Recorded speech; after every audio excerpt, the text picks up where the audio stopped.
강원도 횡성에 사는 68세 김홍섭 씨의 이야기입니다. 엄마, 괜찮아? 저는 엄마의 떨리는 손을 꼭 잡았습니다. 정신병원 입구 앞 차가운 3월의 바람이 우리를 스쳐 지나갔습니다.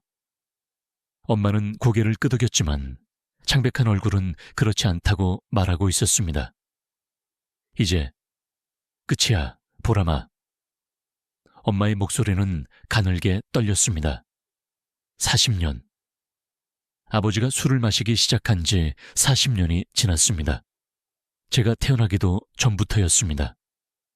엄마가 제게 들려준 이야기들이 주마등처럼 스쳐 지나갔습니다.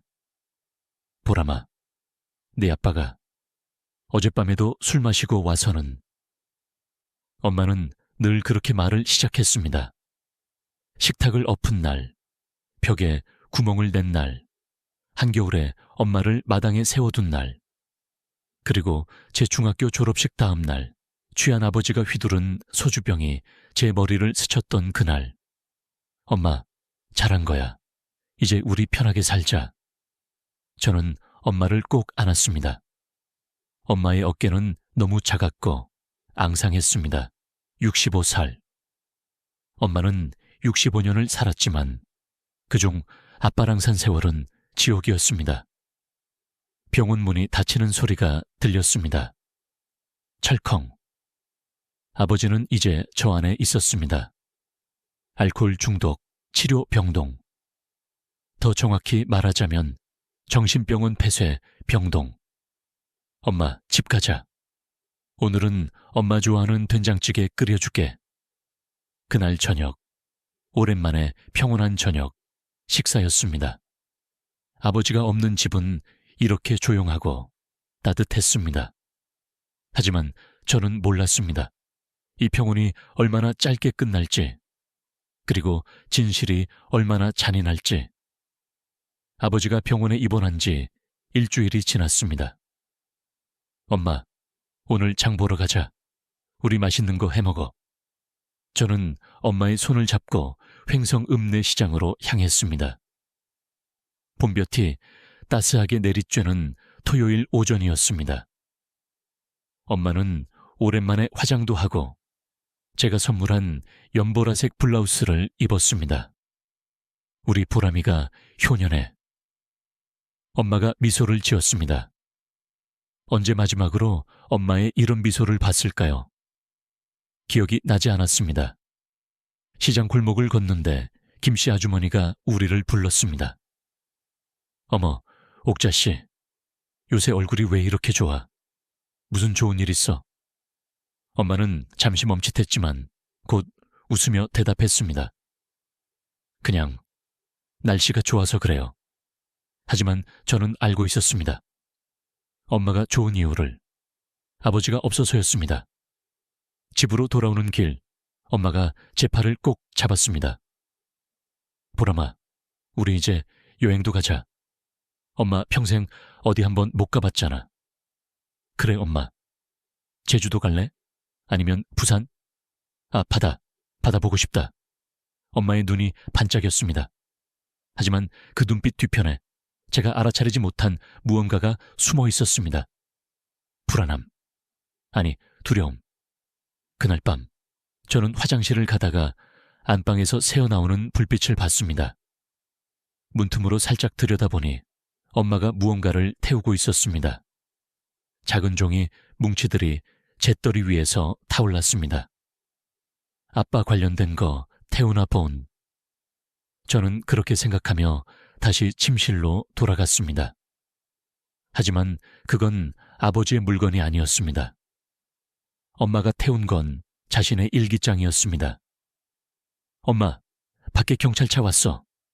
그날은 월요일 아침이었습니다. 출근 준비를 하던 저는 창문 밖을 보다가 깜짝 놀랐습니다. 하얀 경찰차가 우리 집 대문 앞에 멈춰 서 있었습니다. 뭐? 엄마의 얼굴이 순식간에 하얗게 질렸습니다. 손에 들고 있던 컵이 바닥에 떨어져 깨졌습니다. 띵동, 띵동. 초인종 소리가 울렸습니다. 저는 급히 현관문을 열었습니다. 유옥자 씨, 댁 맞으십니까? 중년의 형사 2명이 서 있었습니다. 한 사람은 안경을 쓴 40대 후반쯤 되어 보이는 남자였고, 다른 한 사람은 날카로운 눈빛의 여자 형사였습니다. 네, 근데 무슨 일이세요? 제 목소리가 떨렸습니다. 횡성경찰서 형사과에서 나왔습니다. 유옥자 씨 계십니까? 그때 뒤에서 엄마가 나왔습니다. 엄마의 손이 부들부들 떨리고 있었습니다. 유옥자 씨, 배우자 폭행 및 상해 혐의로 동행 요청 드립니다. 순간 제 귀를 의심했습니다. 네? 지금 뭐라고 하신 거예요? 배우자 폭행. 말도 안 돼요. 우리 엄마가 아빠를 때렸다고요? 평생 맞고만 살았는데. 저는 소리쳤습니다. 이건 말이 안 됐습니다.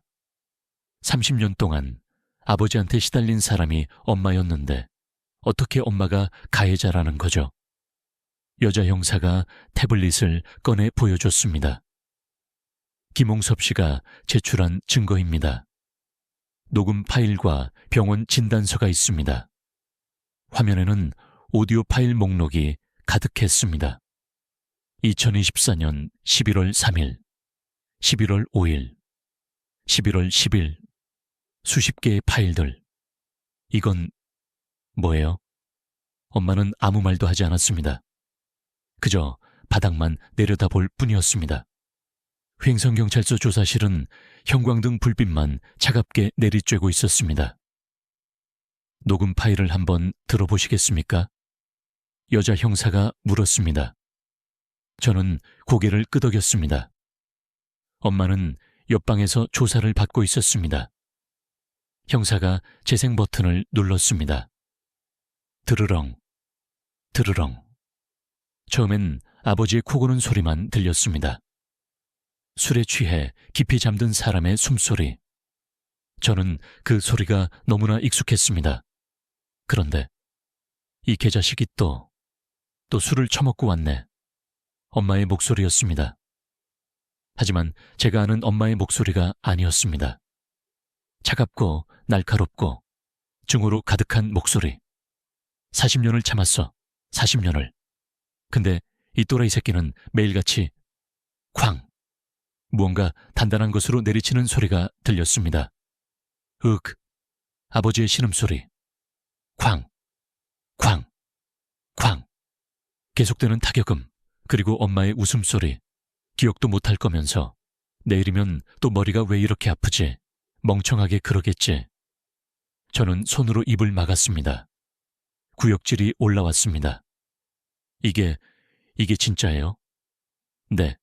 그리고 이건 병원 진단서입니다. 형사가 서류를 건넸습니다. 춘천의료원 신경외과, CT 촬영 결과, 두개골 다발성 외상 흔적, 뇌부종. 김홍섭 씨는 몇 달 전부터 매일 밤 녹음을 해왔습니다. 자신이 왜 매일 아침 머리가 아픈지, 왜 몸에 멍이 드는지 알 수 없어서요. 블랙아웃 증상 때문에 기억을 못했던 거죠. 하지만 매번 다음 날에도 어떤 조치를 할 만한 상태가 아니었어요. 그래서 또 그냥 술을 마셨다고 하더군요. 파일은 하나가 아니었습니다. 11월부터 2월까지. 거의 매일 밤. 엄마는 아버지를 안 돼. 이건 아니야. 제 목소리는 제 것이 아닌 것처럼 떨렸습니다. 유치장 면회실. 투명한 아크릴판 너머로 엄마가 앉아 있었습니다. 엄마. 저는 엄마를 봤습니다. 하지만 그건 제가 아는 엄마가 아니었습니다. 눈빛이 달랐습니다. 약하고 떨리던 그 눈빛이 아니라 차갑고 단단한 눈빛. 보람아. 엄마가 먼저 입을 열었습니다. 미안해. 엄마, 이게 무슨 일이야? 왜 그랬어? 그래, 내가 때렸어. 엄마는 담담하게 말했습니다. 변명도 눈물도 없었습니다. 근데 그게 뭐? 난 40년을 맞고 살았어. 40년을, 보람아. 엄마의 목소리가 높아졌습니다. 너도 알잖아. 네 아빠가 얼마나 우리를 괴롭혔는지. 술만 마시면 집을 부수고 나한테 욕하고 때리고 다 집어 던지고 너한테까지 손을 들었잖아. 그래도 이건 아니잖아. 저는 울먹였습니다. 그럼 뭐가 맞는데? 계속 맞고만 살라고? 경찰에 신고하면? 신고해봤어. 3번이나. 근데 네 아빠는 다음 날이면 무릎 꿇고 빌었어. 다시는 안 그러겠다고. 그러면 경찰은 가정 문제니까 원만히 해결하세요. 그러더라. 나를 도와줄 수 있는 사람은 없었어. 아무도. 엄마의 눈에서 눈물이 흘렀습니다. 하지만 그건 슬픔의 눈물이 아니었습니다. 분노의 눈물이었습니다. 나도 살고 싶었어, 보람아. 그래서 그런 거야. 딱 할 수 있는 만큼만. 그놈이 나한테 준 고통만큼만. 엄마, 저는 무너졌습니다. 엄마도, 아빠도, 저도 모두 피해자였던 걸까요? 아니면 모두 가해자였던 걸까요? 면회 오셨습니까? 정신병원 간호사가 물었습니다. 저는 고개를 끄덕였습니다. 김홍섭 환자 보러 왔어요. 복도를 지나며 저는 다른 환자들을 봤습니다. 멍한 눈빛으로 복도를 서성이는 사람들. 혼자 중얼거리는 할머니. 이곳이 아버지가 갇혀있던 곳이었습니다. 면회실 문이 열렸습니다. 보람아, 아버지는 수척했습니다. 일주일 만에 10kg는 빠진 것 같았습니다. 희끗희끗한 머리는 헝클어져 있었고 눈가에는 다크서클이 짙게 깔려 있었습니다. 아빠, 미안하다. 아빠가 너한테 정말 미안해. 아버지가 울었습니다. 저는 처음 봤습니다. 아버지가 우는 걸. 아빠가 술을 마신 건 맞아. 아빠가 너희한테 상처 준 것도 맞아. 근데 아버지는 머리를 감싸 쥐었습니다. 내 엄마가 날 간호사가 가져온 서류 봉투를 아버지가 건넸습니다. 춘천의료원 정밀 검사 결과, CT 사진들, 두개골에 하얗게 표시된 금간 부분들, 최소 50회 이상의 타박상 흔적, 뇌부종, 만성 경막하 출혈, 의사 소견서를 읽는 제 손이 떨렸습니다. 아빠, 정말 기억 안 났어? 응. 술 마시면 필름이 끊겨서. 다음 날이면 네 엄마가 그러더라. 어젯밤에 또 난동 피웠어. 나한테 소리 지르고 물건 집어 던지고. 그래서 나는 내가 또 그랬나 보다 했지. 아버지의 목소리는 힘이 없었습니다. 근데 어느 날부터 머리가 너무 아픈 거야. 매일. 그래서 녹음을 해봤어. 그리고 알았지. 무슨 일이 일어났던 건지. 저는 주저앉고 싶었습니다. 누가 피해자고 누가 가해자인가요? 40년의 세월이 모두를 괴물로 만들어버린 건가요? 춘천지방법원 3월의 마지막 날이었습니다. 피고인 유혹자 앞으로 나오십시오. 엄마는 수감복을 입고 법정에 섰습니다. 방청석에 앉은 저는 엄마를 봤습니다. 작고 왜소한 65세 여자. 평생을 억눌려 살았던 사람. 불쌍한 우리 엄마. 검사, 증거 제시하십시오. 검사가 일어났습니다.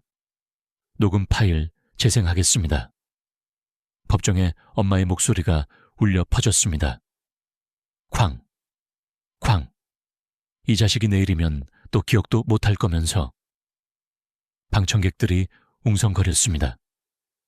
엄마는 고개를 숙였습니다.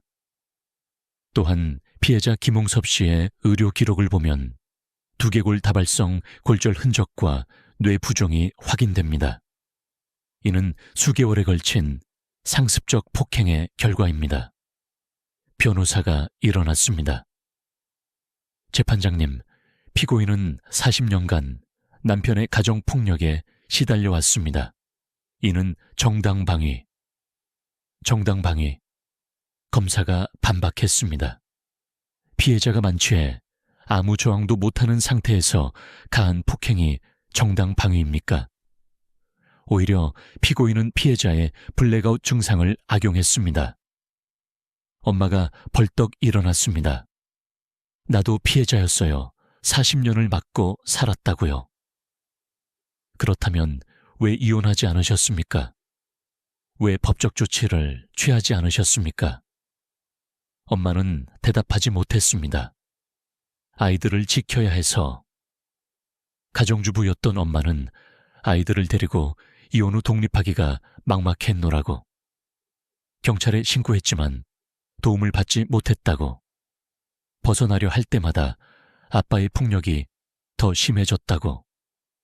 할 말은 많았지만 그 모든 서름을 삼킨 채 엄마는 침묵을 지켰습니다다.